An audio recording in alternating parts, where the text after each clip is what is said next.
has been complaining about lack of access to credit. The reason being that government is also borrowing in the same space as the private sector. The Bank of Ghana has said this, and as a result, the private sector is being crowded out in the credit market locally and not having access to credit. Until that is solved, they cannot expand if they're supposed to lead the process of recovery from the impact of pandemic in this country. The third one, consolidation and completion of existing programs, projects to ensure value for money. The completion of existing programs, that has also been brought to question. We've had hospitals that have not been completed. That has also been of concern to you, the Ghanaian people. Questions have been raised about roads that have not even been constructed at all. The Sea Defense projects, Blekusu and others, still on the minds of many because of what's happened in the three constituencies of the Volta region. Remember, this Blekusu Sea Defense project was captured in the 2021 budget. Now, we want to hear from the finance minister what the second phase will look like. 4, creation of fiscal space or implementation of priority programs and projects is something that we'll get into. These priority programs and projects, what is the state of these priority programs and projects? Creating and sustaining jobs. Creating and sustaining jobs. Jobs has been a topical issue, especially because of the rising numbers of unemployment and what we're seeing with NAPCO. Now, they've been told to go back to work until further notice. We understand that the exit plan of NAPCO will be announced today in the 2022 budget. It's something that we're looking out for. Security was captured there as well. It's one of the key programs. What has been done in there, entrepreneurship and wealth creation. We expect an update from the finance minister in these specific areas. Remember, the youth bank. The youth bank was very topical in the 2021 budget. What has been done in the youth bank to ensure that entrepreneurs are supported? That's one of the key areas. The President's Coordinated Program of Economic and Social Development Program 2017 to 2024 captures the COVID-19 alleviation and then also the Ghana Beyond Aid agenda. Not much has been said of it. Let's go to the next. I'll show you. See, the Public Financial Management Act, which Mr. Jantua with us here is very, very keen about because of the details of it. And its companion regulations is also there. The 2020 manifesto of the NPP is one of the documents that you also make reference to because of the details of it. Remember, the president was in Cape Coast on a radio station earlier, that's 2 months ago, talked about the promise made to construct a harbor. It was captured in the manifesto, okay? When you look at the budget, that was not seen much there. So that is an area also we want to look at as we go on to the budget presentation. Quickly, we go on to how the situation looks like with respect to issues relating to the next phase of this. The taxes that took effect this year in May, in the 2021 budget, there are some new taxes that were introduced. We have the health levy, which was supposed to manage COVID-19 related expenditure. Sanitation and pollution levy to ensure quality and sustainable sanitation management. Energy sector recovery levy to finance excess capacity charges. Financial sector cleanup levy to defray outstanding commitments to investors. Questions are, today, the Ghanaian people will be expecting the finance minister to tell how much these taxes have accrued. The National Health Insurance levy was increased by an additional 1% to take care of the health-related expenditure. The private health facilities who provide health insurance to the Ghanaians are saying that since 2019, they have not been paid by government. So where is this now 3.5% NHIL that we've been paying? This is an indirect tax, remember. So everything you buy, you pay as well. The sanitation levy, how much of it has accrued? We need to know. Also, the value-added tax that was increased.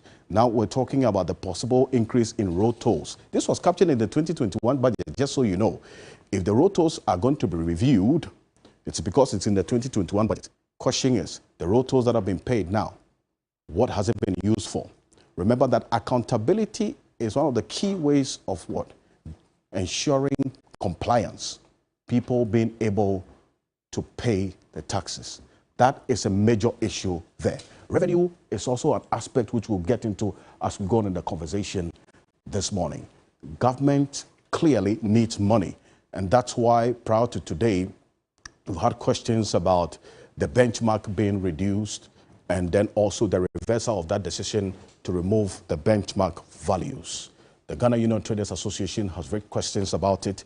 We also have the Pharmacy Council also saying that drugs will go up, prices of medicines will go up if decision is carried through. We wait for all of this and the accountability of the taxes that have been paid.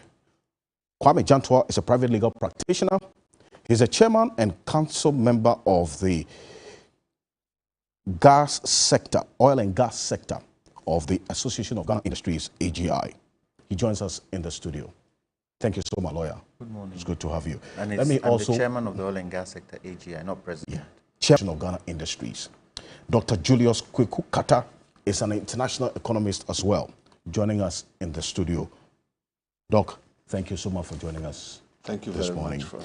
We'll also be joined as we go on Zoom by Dr. Priscilla Chumesi Bafo.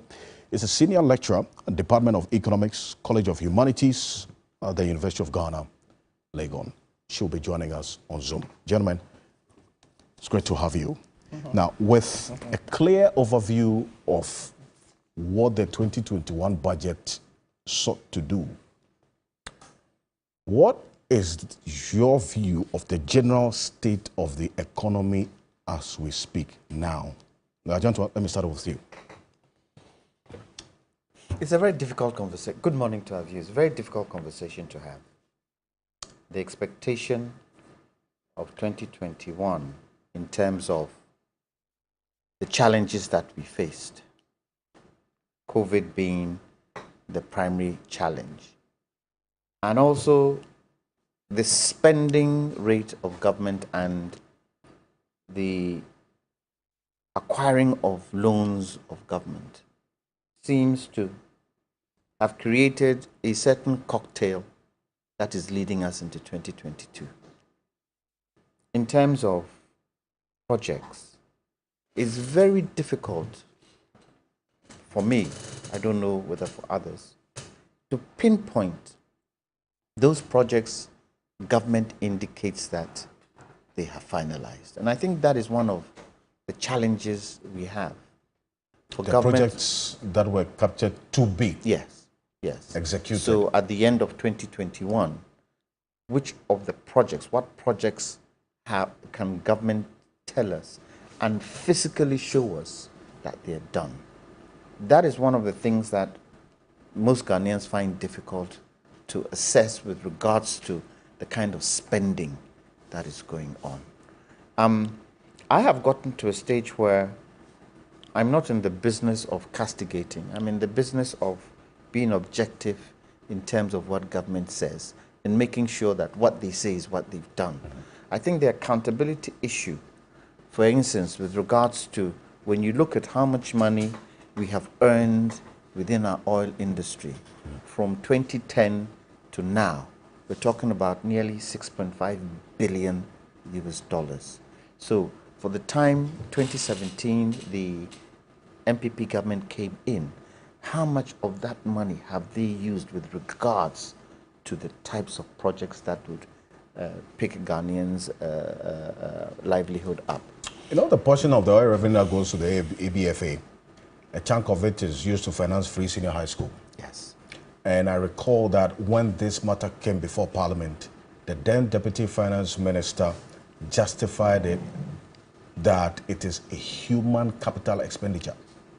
Questions were raised as to whether this is indeed a sustainable. Well, you see, that has been the challenge, because the Revenue Management Act that indicates how we spend all revenues stipulates, and the first thing it stipulates, and I think it's chapter 13 or so, it stipulates that in the absence of the National Long-Term Development Plan, the government will choose 4 priority areas. The Minister of Finance will choose 4 priority areas for 3 years. Now, they've chosen the 4 priority areas for 3 years, including between now and 2023. And in those 4 priority areas, education is one of them.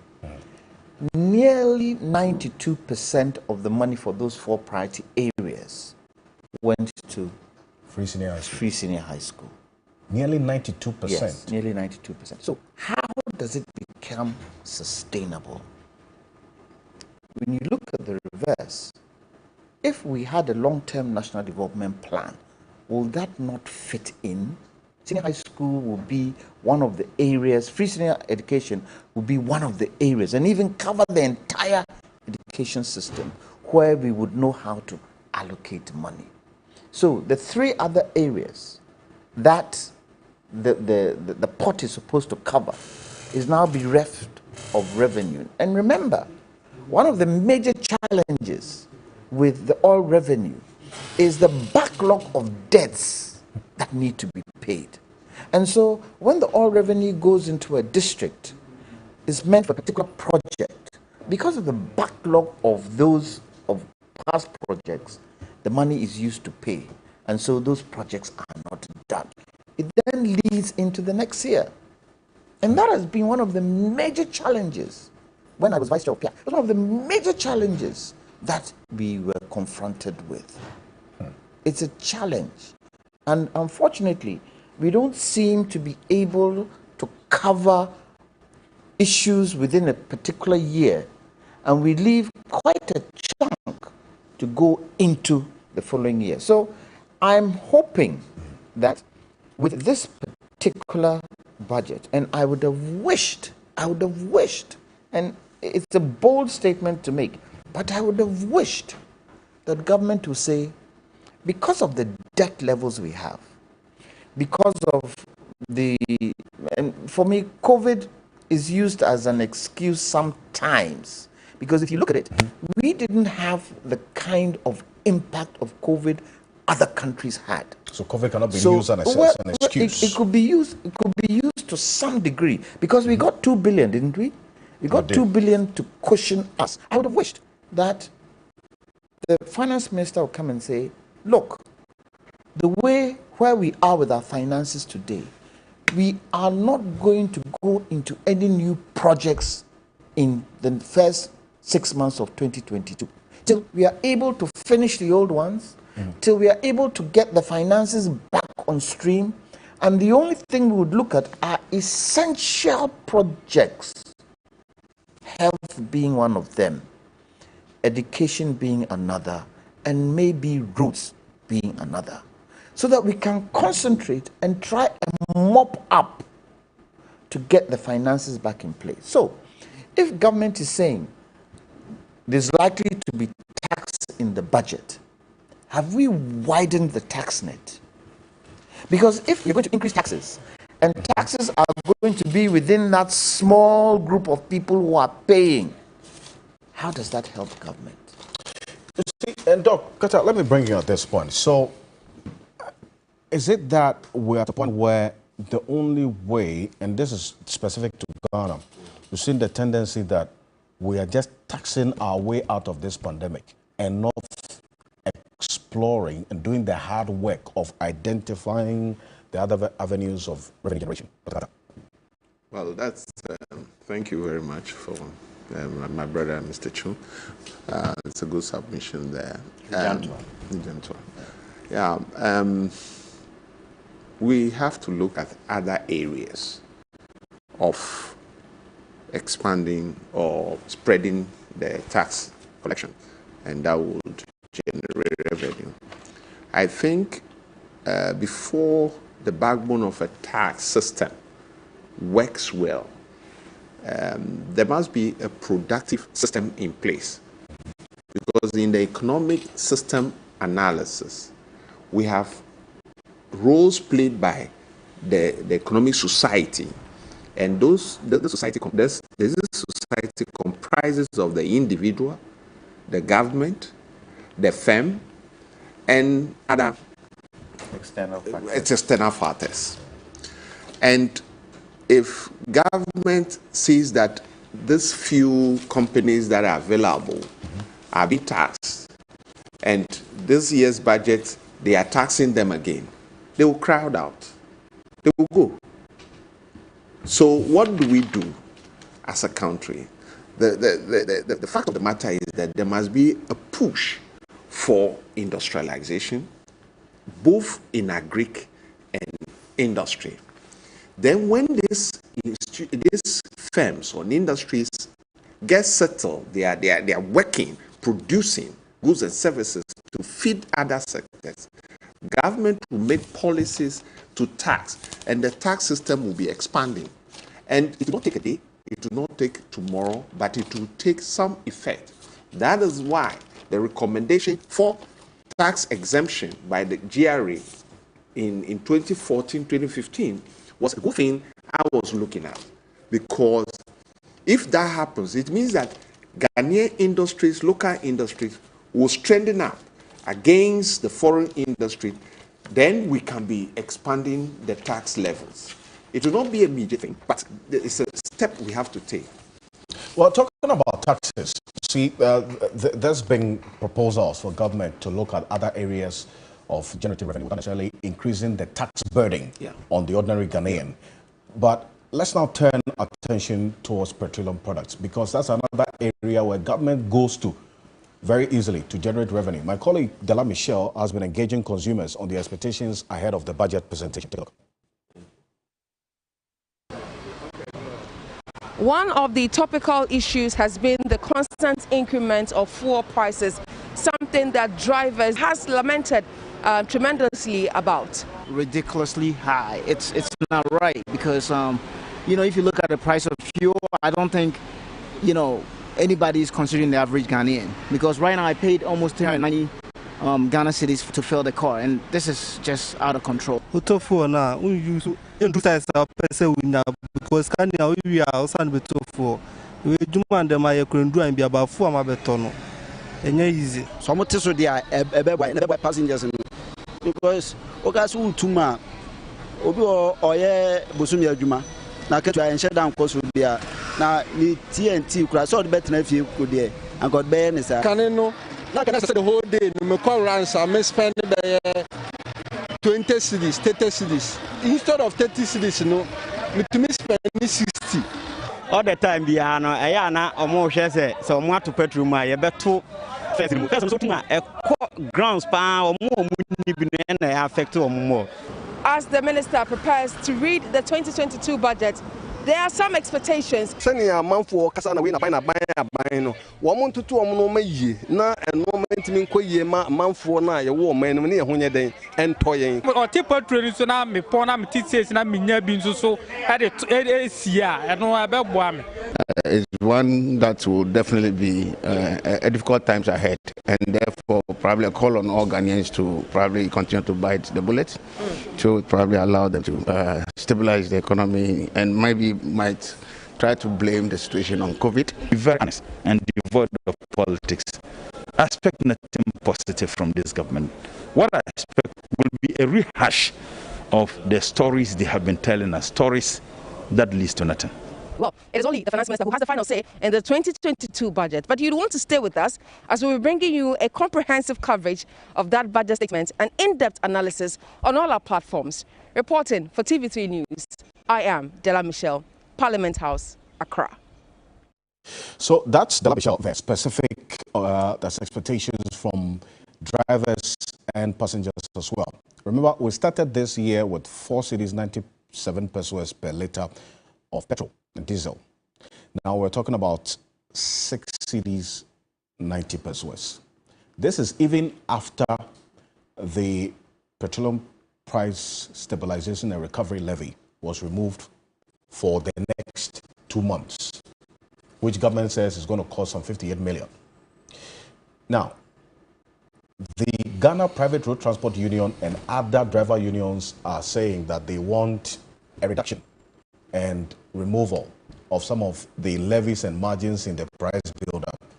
I want to show you on the screen right now what goes into a liter of petrol and diesel. When you go to the pumps to buy, the taxes and margins and levies that goes in there. We counted about 12 of them. So this is it. Quickly, take a look at what's happening here. And Mr. Jantua and Dr. Carter, if you go to the pumps to buy fuel or diesel, you're paying energy debt recovery levy of 49 pesos. You have road fund levy of 48 pesos. Energy fund levy of 1 peso. Price stabilization recovery levy of 14 pesos. This price stabilization recovery levy is what the likes of Lawyer Jantua and ASEP have been asking. How much has this accrued? We've been paying this since 2015. And the reason why we put this price stabilization there is to bring it to cushion the Ghanaian people when prices of petroleum products are high. That cost some 2.65 billion over the last 5 years. We've been paying sanitation and pollution levy, 10 pesos. This was introduced this year. The energy sector recovery levy, 20 pesos. Go to the next one. You got petroleum tax. It's about 46 pesos. If you go to the pumps, special petroleum tax, questions have been raised whether it is actually outlives its youthfulness, because there's a reason why it was put there. The private distribution margin is also there. 11 pesos is what you're paying for. Bust margin, paying for bust, 9 pesos. Fuel market margin, 5 pesos. Marketers margin, 46 pesos. And then the dealers margin as well is 30 pesos as well. So this is what makes up the price build-up.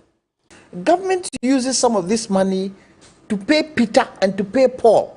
So there's a possibility that the special petroleum tax special petroleum tax was supposed to cushion government when there was a fall in prices. In 2014. Oil prices have shot up.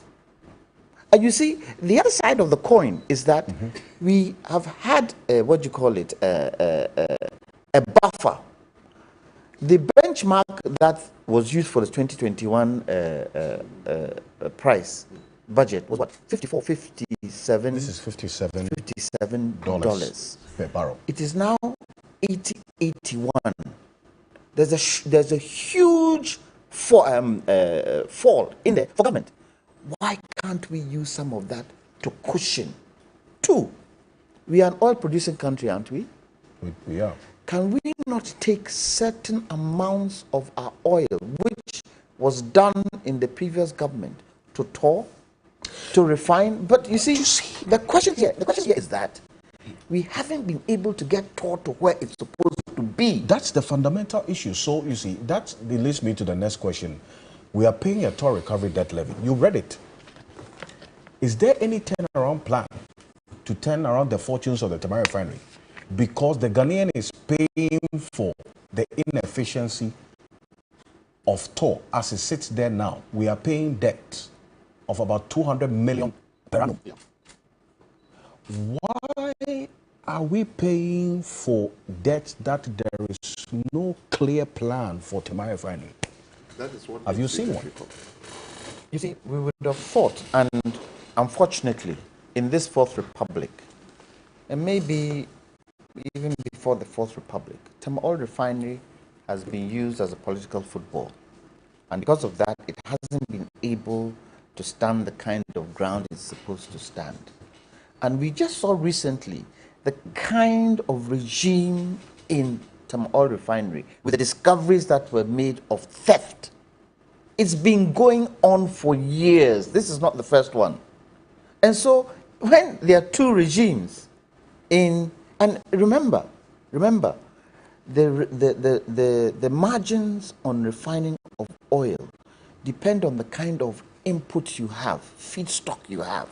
And if the feedstock isn't yours and you're buying it and you're bringing it in, it dwindles your margins. And when you have two regimes in a place like Tamale Refinery, where shop floor are doing their own thing, management is not aware of what shop floor is doing, it creates a huge challenge. Because the questions haven't been asked. The questions you've just asked haven't been asked with successive governments because it's being used as a political football. If we're able to get away from that and bring Tamale Refinery back to where it's supposed to be, then we can say, with the oil price at $81, we would take probably 1 million barrels of our oil, refine it, and bring it down to maybe $60 or $50 for Ghanaians, then we'll be cushioning our sector. The other side of the coin, which we haven't done well, is public transport. If it so happened we had an efficient public transport system, not a lot of businesses, in terms of transport businesses, will feel this kind of crunch. But we don't have an effective public transport system. And everybody is on the road trying to find work to do. So the young man who doesn't know how to drive would learn how to drive and get a trotro. The young man who doesn't have work to do, he's finished university, there's no work for him to do, he gets an Uber and he drives. The taxi driver who is driving his taxi every day doesn't get enough money, so petrol prices goes up. When we used to do from 6 to 6, now he's doing from 6 to 3 because he can't afford it. So the challenges there sometimes are created by our own selves, and we really haven't opened our eyes to make sure that the fundamentals that would help reduce some of these taxes are in place. So, Dr. Carter, this is it. This is, the Jantor says, the expectations of GPRT and others, and indeed the consumers, petroleum products, will not be met because government doesn't have the luxury of either reducing or removing any of these levies and margins in the price build-up because it needs money. You also, we cannot look at any of these elements. That's why the alternative is there. The alternative is what? When we have the chance of making some gain as well prices reduce, the difference is what we can use to cushion the system. That's number one. Number two, I believe that I'm not an infrastructuralist, but I believe an institution, for example, TOR, is responsible. Do we look at the strengths and weaknesses of TOR and be able to pull out the strength, pull out the weaknesses, try as much as possible to facilitate it and refuse that?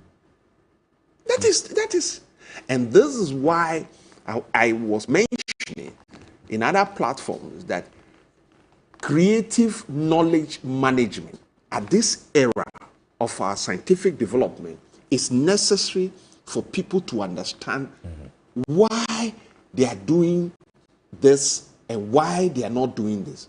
When you know that what you are doing is wrong, you will correct it, and that will help generate the needed results.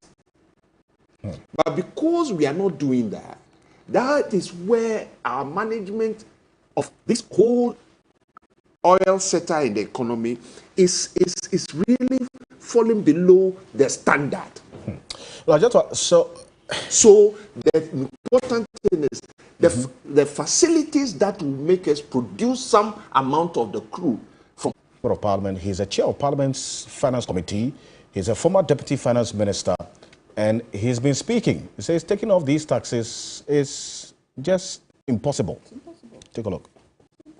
Today, if you speak with the average Ghanaian, many people out there, the basic and core of the political class, and in that discontent, they almost do not see the resources we are mobilizing and the expenditures we have keep widening.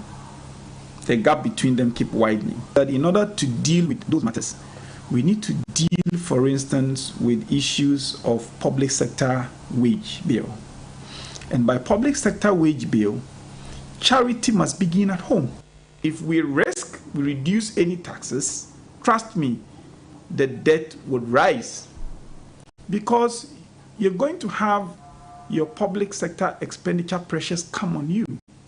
And whilst you're making efforts to tame those expenditure pressures, the money that you're already getting, the taxes that have already been instituted, you say you're going to reduce them. I'll be extremely disappointed if, for political reasons or for whatever reason, this government chose in this budget to reduce any taxes at the time we are supposed to be recovering some of the liabilities we incurred in 2020 as a result of the pandemic. But of course, it's government decision. If government wants to do that, then government... The fact that he's a deputy finance minister, chair of Parliament's finance committee, he knows exactly what he's talking about. He says he's going to be disappointed. Former deputy. Yes. He says he's actually going to be disappointed if government either removes or reduces any of the taxes, because that's going to compound our debt. And if we have to cut down on expenditure, which expenditures will that be? Lajanto, I want you to run to, at least you touched on the energy debt recovery levy, yes. And then also the price stabilization and recovery levy, which we are asking the finance minister to tell us how much has accrued to it and what the money has been used for. The recovery, energy debt recovery, is where the Tamari Refinery, the toll recovery debt levy is. Want to know how much the Ghanaian have been paying for to revive the fortunes of the Tamari Refinery, which doesn't seem clear now. The next is the road fund levy. The road fund levy is clear to support road maintenance. And road tolls may go up. Yes, road tolls may go up. So you know, and to find the road fund levy in terms of how much is in there, I don't think it's rocket science. They tell us. At the present moment, I've forgotten what was in there. But if we're going to add tolls to it, and I'll give you an example. In 2000, I used to run a Dome Bridge toll booth. 2000. Every month, we used to make around 69 to 70 million cedis then. 69 to 70 million? Yeah. This was in 2000? 2000. 70 million then. We gave government 40 million and 30 million went motorway. Was making 500 million one way, 500 million the other way. Remember, we hadn't changed the currency then. Yes. It was a lot of money. So it could have been used. So all things being equal, for as long as more cars are getting on the road, yes. We'll be making more. You know, I remember in 2000, because I was in roads already, I was doing road safety devices. There was a gadget that you put underneath the road that can count every car crossing the toll booth. I suggested to Ghana Highways Authority. At the time, Mr. Bashiru was the CEO. They said, no, we need something like that to be able to be accountable. Because you see, the other thing there is that the theft rate is very, very high. There are some toll people who do their own toll books. How many times have you looked at the receipt they give you when you pay tolls? No, but you just throw it away. Take it and put it away. And so it needs close supervision. So, road fund levy to support road maintenance. That toll money goes into the road fund levy to support toll maintenance. But it would be good for government to advise people every day, and hopefully the finance minister will do that.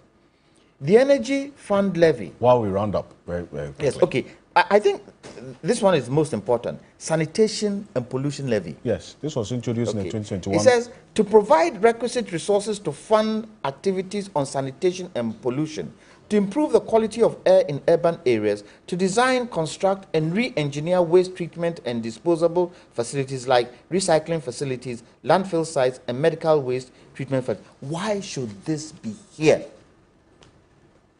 Why should this be here? Are we saying because we feel fuel pollutes the air, so it should be here? This can be taken out and placed somewhere else. Actually, it should go into the normal tax regimes of government. So your point is that it's not as though we shouldn't be paying the sanitation levy, but it shouldn't be in the price build-up. It is 10 pesos for fuel. Yes, it's 10 pesos. It is high. It's 10 pesos. It's per liter. And a viewer should know this. We say it's 10 pesos per liter. Per liter. You are buying a number of liters to make up a gallon. Can you imagine multiply. A truck filling its tank? 10 pesos a liter, going and coming. So now it's about 25 cedis a gallon. So for me, if anything is going to go out, the special tax and probably sanitation and pollution levy. The special petroleum tax. Yes. And the sanitation and recovery levy. That was supposed to cushion oil prices if oil prices came down. Oil prices are up now. So for a certain duration, we can take that up. But the rest, I find very difficult. the government will be able to reduce it? We'll see. The finance minister is lacing his boots to present this 2022 budget and tell us what the review of the economy has been in the year 2021. Accountability is what Jantua and Dr. Kata are asking for, and you, the Ghanaian people as well. How much has accrued to the price stabilization and recovery levy? ASEP and Kwame Jantua put it at 2.56 billion thereabout. Some has been used to stabilize premise fuel. What's happening to the toll recovery debt levy, to the road fund? We need to know what the tolls that have been paid so far by Ghanaians have been used for, even before we start having a conversation on road tolls being increased. But KPMG wants government to come out with a comprehensive program to create avenue for jobs. Jobs is another topical area going into this budget, especially through agriculture. So here's an advisory partner at KPMG, Andy Akoto, who's been speaking to a colleague on this particular one, what they expect government to do in job creation through agriculture. According to KPMG, there may be vacancies, but the gaps cannot be filled because of skills mismatch. Advisory partner at KPMG, Andy Akoto, wants government to consider agriculture for job creation. The agri sector represents one of our best opportunities for sustainable job creation, because we have a very, very good comparative advantage with the rest of the world. Make sure that the farming authorities that we have are sufficiently resourced to also be able to provide the needed monitoring, extension services, empowering the farmers and workers in that sector to be able to shift from subsistence farming, to commercial farming with the right needed knowledge about the entire agri value chain. He noted increased revenue mobilization, fiscal discipline, and production expenditure are requirements to stimulate the economy. It's making sure that the money that we borrow goes to the most productive sectors of the economy. And of course, once those monies have gone into those productive sectors, the expected effect is to be able to mobilize taxes and other revenues from these sectors in order to be able to put it back into these debt services. But I don't think we are doing very well with that. Well, so that's the KPMG's verdict on government's job creation agenda. They say that they don't think government is doing well with that. In fact, and the jury is out there. The evidence is before us, even beyond what KPMG has said. Is agri and other areas that the KPMG talks about areas that you would recommend government pays extra attention to create jobs? Oh, definitely. First of all, we have to look at the amount of contribution by agri to industry and to the economic system. It's huge. And we will have to, as a country, build up the capacity of our youth towards that area, because, like he said, the value chain of agricultural products is not a bad area at all. And it will definitely open up the country to industrialization and export. Because if people are capacitated, trained to be able to produce in the agricultural sector, what it means is that there will be enough material to feed the industries. And if there's enough material to feed the industry, it means that there will be more industry to be established. It means that there will be more opening for expansion of getting taxes. There will be more opening of employment, and the youth will definitely get a job. If that has not happened, we will still be lagging behind. The gaps will still be there. And I feel that government with private partnership and individuals as well should come together and develop this sector very, very well. I mean, there are people in it, and it's making sense, and they're creating the values. What we need is the necessary education, capacity building, and encouragement in that sector for people to take it up. Because I give examples all the time. When I saw the COVID issue coming, and right after China issue, What I did was the whole of my backyard. I removed all the flowers in the pots. We have the whole ground. I removed all the flowers. Instead of the flowers, I started planting vegetables. For the period we were at home, I never had bought any vegetable from the market. So I asked myself, oh, as I'm doing this, then definitely let me go into large scale farming. So I have started, and I see that, yes, it's benefiting me.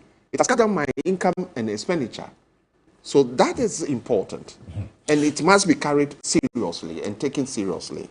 It must be taken seriously. And I'll bring you in here because one of the objectives of government in introducing this planting for food and jobs, led by the Agric Ministry, was to encourage young people to get into agriculture. That's one of the many objectives. In fact, now we have a little over 1.2 million farmers benefiting from this planting for food and jobs. The objective in the 2021 budget was that they wanted to increase the beneficiary farmers about 1.5 to 1.7 million. We've seen the challenges that the PFJ has been confronted with. Has there been enough incentive to draw young people into agriculture? It's not a question of incentives. It's a business, isn't it? It's a business you're drawing young people into. First, how do you change the mindset? How do you change the mindset for the young to see that there is commercial value into farming? Two, what kind of crops are we talking about and what kind of farming are we talking about? So, you have the export sector farming, the cocoas of this world, the rubbers of this world, the sugars of this world, those big, the cashew nuts of this world, the almonds of this world. Those would bring exports. And with exports, you get foreign exchange in. Then you have the domestic type of farming, where they are farming for food products. And with that, you need to be able to have the adequate storage facilities for it. You need to have the warehouses for it. You need to be able to have good post-harvest storage. And you need to have off-takers. These structures need to be in place. So you ask the question, how did we do Operation Feed Yourself? You see, that is one thing we are not doing. We are not going back to the basics to see how we did it before. Where there were silos. Look, I'll give an example. Yes, I'll give an example of Nkrumah. Were we not manufacturing matches in this country? Yes, we were. What were we manufacturing out of? Bamboo. Do we not have bamboo spread all over Ghana?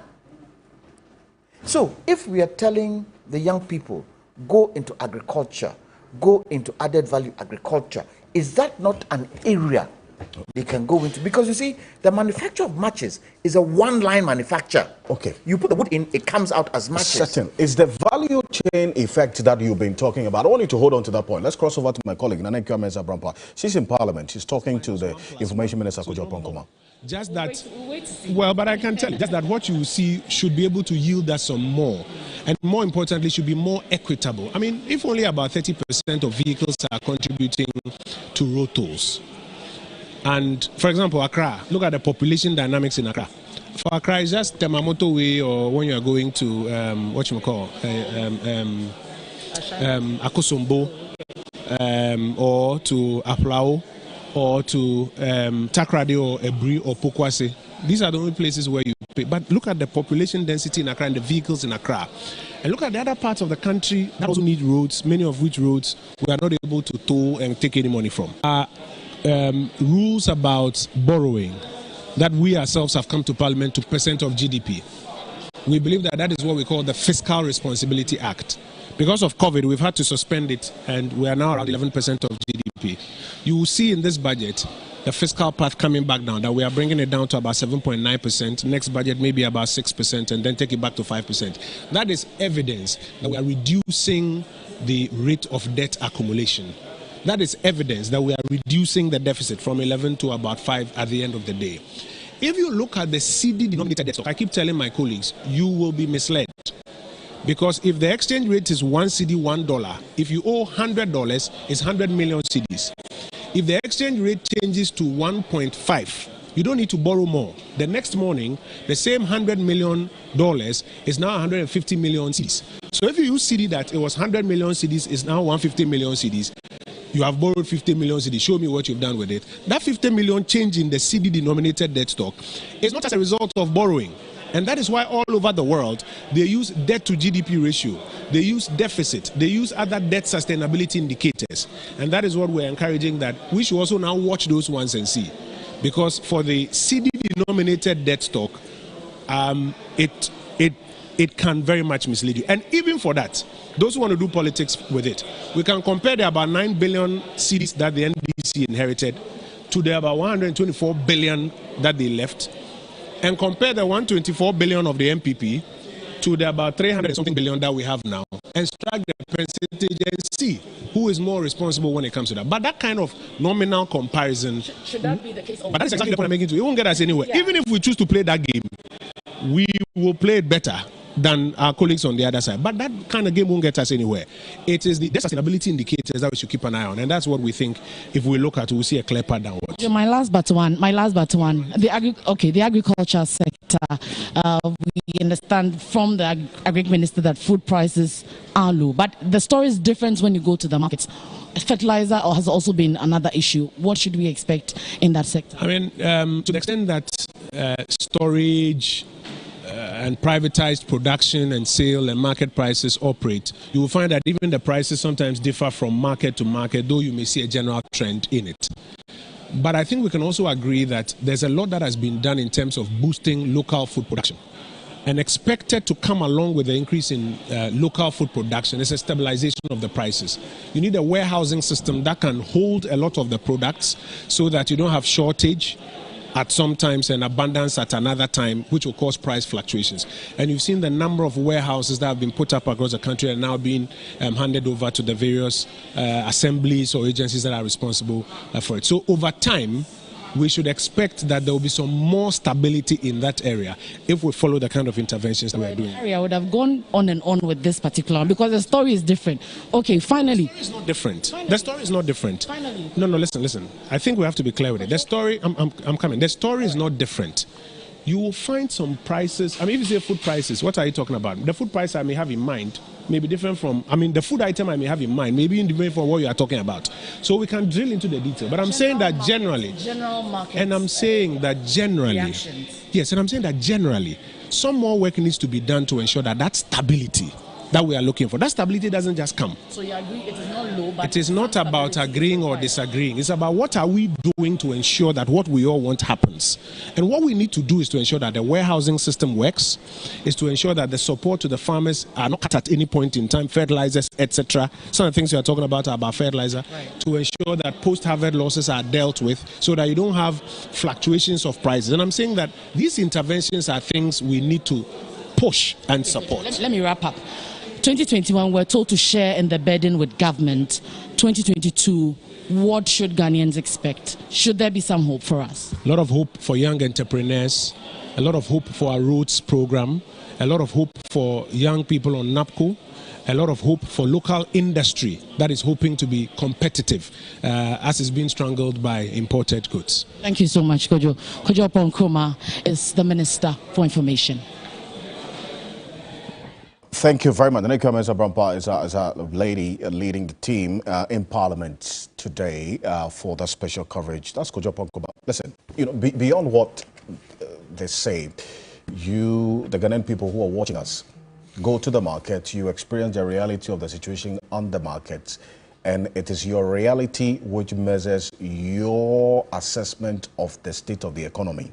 So we've been speaking to some of you as well who have been expressing your concerns about the increasing prices of foodstuff on the market. We'll get to that.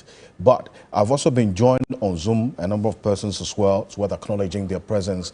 Michael Boateng is a senior manager at KPMG. We've been discussing what KPMG has been talking about in terms of proposals to government to look at the agric sector.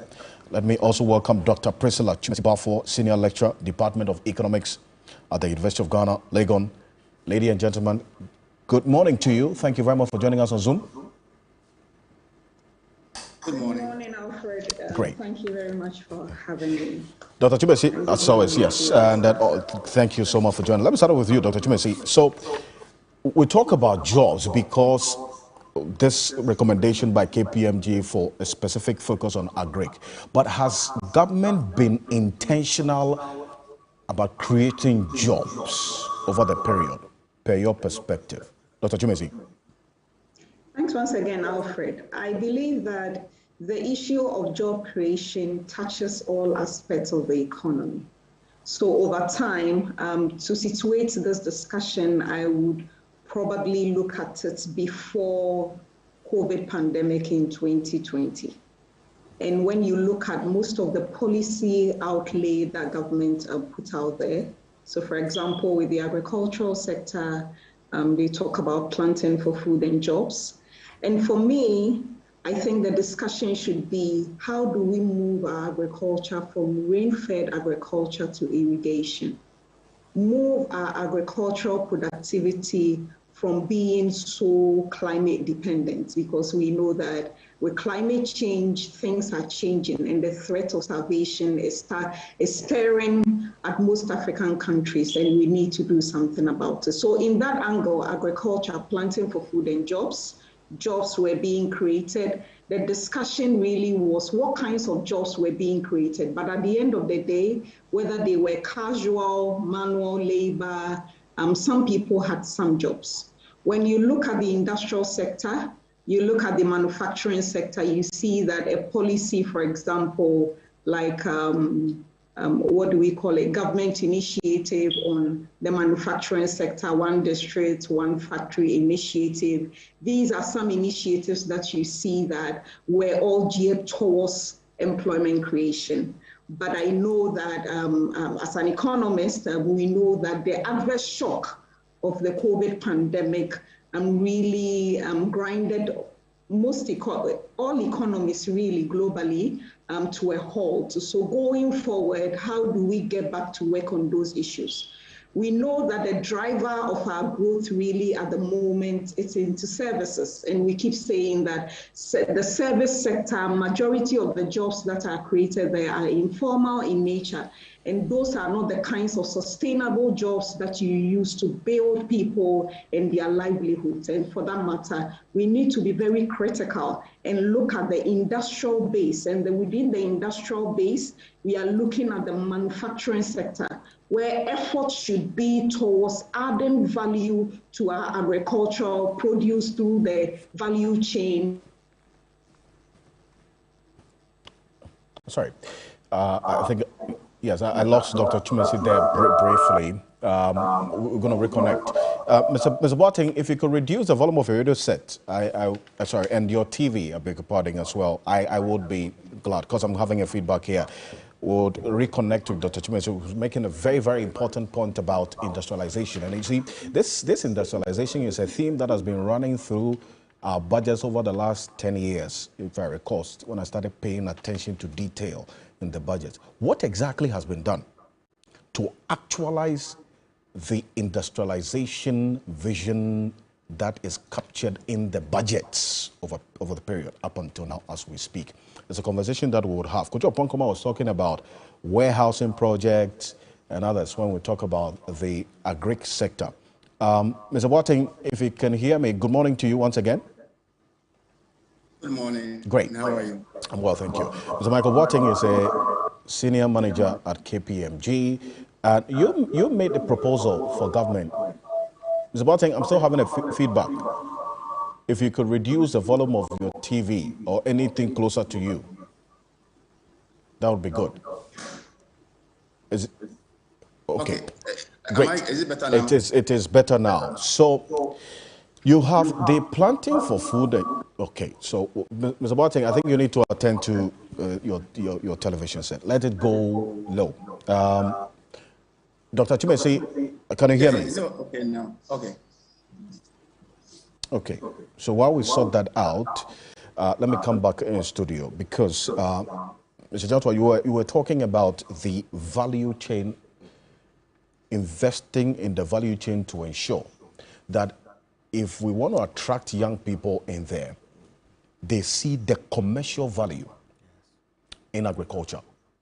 And the types of products. And the types of products that we invest in. It should be intentionally targeted. See, it is the intentional aspect of it which I come to.